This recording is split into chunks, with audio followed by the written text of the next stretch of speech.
Hello दोस्तों, नमस्कार। मैं कुलदीप स्वागत करता हूं आपका एग्ज़ाम सेलेक्ट में।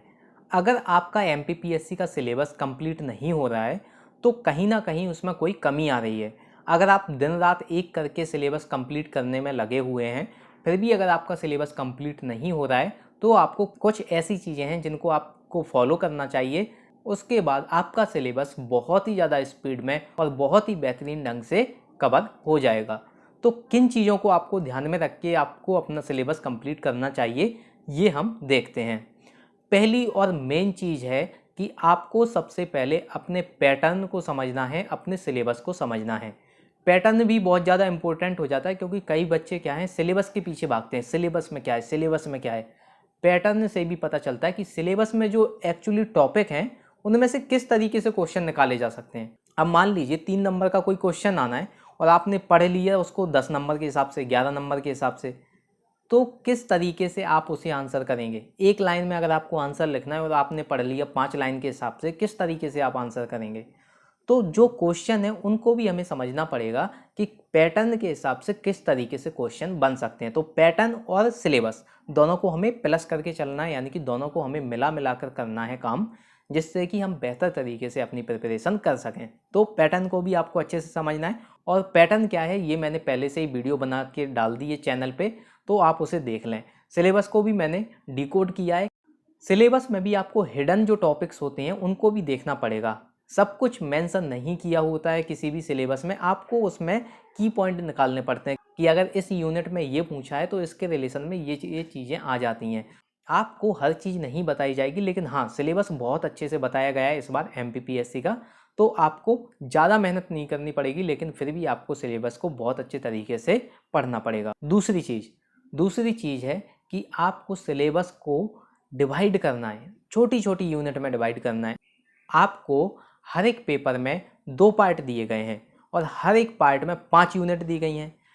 उन जो यूनिट को आप पढ़ेंगे तो उसमें भी आप थोड़ा थोड़ा उसे डिवाइड कर लें, थोड़ी स्मॉलर यूनिट में उसे डिवाइड कर लें। इससे क्या होगा, आपको सिलेबस थोड़ा अच्छे से समझ आएगा, आप उसे अच्छे से कवर कर पाएंगे और आप जो चीज़ें हैं उनको बेहतर तरीके से समझ पाएंगे। क्या होता है, जब हम कोई एक छोटा काम करते हैं फिर एक दूसरा छोटा काम करते हैं तो इससे मिलकर बनता है हमारा एक बड़ा काम। जैसे कि आज आप थोड़ा सा काम करते हैं, कल थोड़ा सा काम करते हैं, तो धीरे धीरे आपका 5-10 दिन में वो काम बहुत बड़ा हो जाएगा। मान लीजिए आज आपने एक कमरे की सफाई कर दी, कल दूसरे की कर दी, परसों तीसरे की कर दी, धीरे धीरे धीरे आप पूरे शहर को साफ कर देंगे। लेकिन अगर आप ये सोचें कि नहीं नहीं मुझे तो केवल 10 दिन में पूरे शहर को साफ करना है, तो नहीं कर पाओगे, आप सिलेबस को नहीं कर पाओगे, आप कंफ्यूज और हो जाओगे कि क्या चीज़ कहाँ पे मिलने वाली है। तो आपको बेहतर तरीके से सिलेबस को डिवाइड करना है।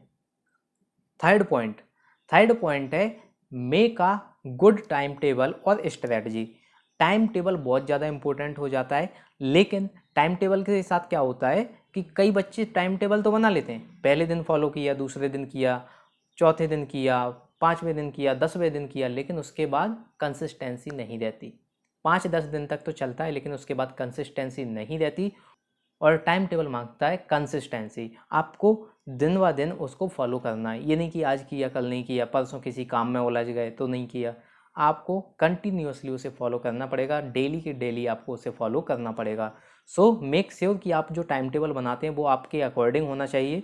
ये नहीं कि आप कहीं से देख लें, यूट्यूब पे चेक कर लें कि इस तरीके से टाइम टेबल बनाओ, नहीं। आपको अपने तरीके से बनाना है जिसमें कि आप कब क्या काम करते हैं उसको आप मेंशन करें। सो टाइम टेबल बनाएं और उसके अकॉर्डिंगली आप काम करें। यह हुआ हमारा थर्ड पॉइंट। अब देखते हैं फोर्थ पॉइंट हमारा क्या है। Read newspaper. Read newspaper at least half an hour. आधा घंटे तो आपको न्यूज़पेपर पढ़ना ही चाहिए, जिससे कि क्या है, आपको ज़रूरी नहीं कि आपके जो पेपर में क्वेश्चन आने वाले हैं वो न्यूज़पेपर से ही आएंगे। लेकिन हाँ, करंट अफेयर से क्वेश्चन तो आते हैं, लेकिन आप थोड़ा अपना माइंड शार्प रखने के लिए, आप अपनी पर्सनालिटी डेवलप करने के लिए, इसके लिए भी आप न्यूज़पेपर पढ़ना शुरू कर दें। इससे क्या होता है, हमारा माइंड सोचने की क्षमता को बढ़ाने लगता है। अगर आप न्यूज़पेपर पढ़ते हैं तो आपको बहुत सारी चीज़ें देखने को मिलेंगी, आप उनके बारे में सोचोगे तो कहीं ना कहीं थॉट प्रोसेस हमारी अच्छी होती है न्यूज़पेपर से। सो मेक श्योर कि आप डेली न्यूज़पेपर पढ़ते हैं। अब पांचवी चीज़ जो आपको फॉलो करनी है वो है आप हर दिन कम से कम 1, 2, 3 जितना भी हो सके आप उतनी नई चीज़ें सीखने का प्रयास करो। ये नहीं कि आप हर पुरानी चीज़ में ही लगे हैं, जो चीज़ आपको आने लगी आप उसी में लगे हुए हैं, नहीं। सिलेबस बहुत बड़ा है, आपको कोई ना कोई नई चीज़ मिल ही जाएगी, तो एट लीस्ट 1, 2 या जितना भी हो सके आप उतनी नई चीज़ें सीखने की कोशिश कीजिए। तो ये बहुत ज़्यादा इंपॉर्टेंट हो जाता है। इससे क्या होता है, हमारे अंदर थोड़ी क्यूरियोसिटी आती है कि हाँ चलो आज कुछ नया सीखेंगे। अगर आपको इतनी क्यूरियोसिटी नहीं है तो डेवलप कीजिए, बहुत ज़रूरी है। अब सबसे इम्पोर्टेंट चीज़, ये आपको फॉलो करना ही है। 6th जो रूल है ये आपको फॉलो करना है, और ये है read 1 book more times rather than more books 1 time. एक किताब को बार बार पढ़ें, 10 बार पढ़ें, बहुत अच्छी बात है, लेकिन 10 किताबों को एक बार पढ़ें या एक बार भी पूरी ना पढ़ पाएँ, बहुत बेकार बात है, ये आपको हेल्प नहीं करेगी। एक बुक को अगर आप 10 बार पढ़ते हैं, हो सकता है आप उसको कॉम्पीट कर दें, उसको आप पीछे कर दें जो 10 बुक को पढ़ता है एक बार। तो खुद को इस तरीके से मना लीजिए कि हाँ आपको एक बुक 10 बार पढ़नी है, कोई बात नहीं, लेकिन आपको 10-10 बुक के पीछे नहीं भागना है। मेरे बहुत दोस्त हैं जो कि कहीं इस बुक के पीछे भागते हैं, कहीं उस बुक के पीछे भागते हैं कि ये अच्छी है, ये अच्छी है, इसमें ये चीज़ नहीं। आप पहले एक बुक को 5 बार पढ़िए, 10 बार पढ़िए, फिर आप दूसरी बुक को पढ़िए। ये नहीं कि आपने इसे एक बार भी नहीं पढ़ा और दूसरी बुक ले आए आप, फिर उसे पूरा नहीं पढ़ा आप तीसरी बुक ले आए, नहीं, ऐसा आपको नहीं करना है। एक बुक को आप ज़्यादा से ज़्यादा पढ़िए। तो इन रूल्स को फॉलो कीजिए, उसके बाद आपका सिलेबस भी कंप्लीट होगा, आप उसको बेहतर तरीके से समझ भी जाएंगे। अगर आपको कोई कन्फ्यूजन होती है, अगर होती है, तो आप वो खुद में ही सॉल्व कर लेंगे। सो आपको ये रूल्स फॉलो करने हैं। सो या दैट्स ऑल, आपके साथ यही शेयर करना था मुझे। और अगर ये बात आपको अच्छी लगी हो, आपको ये रूल्स अच्छे लगे हो, तो ये आप अपने दोस्तों को भी बताएं, उनकी भी हेल्प करें। सो या दैट्स ऑल, मिलते हैं अगली वीडियो में। तब तक आप अपना ख्याल रखें, सुरक्षित रहें और अपनी तैयारी अच्छे तरीके से करते रहें। So thank you for watching this video.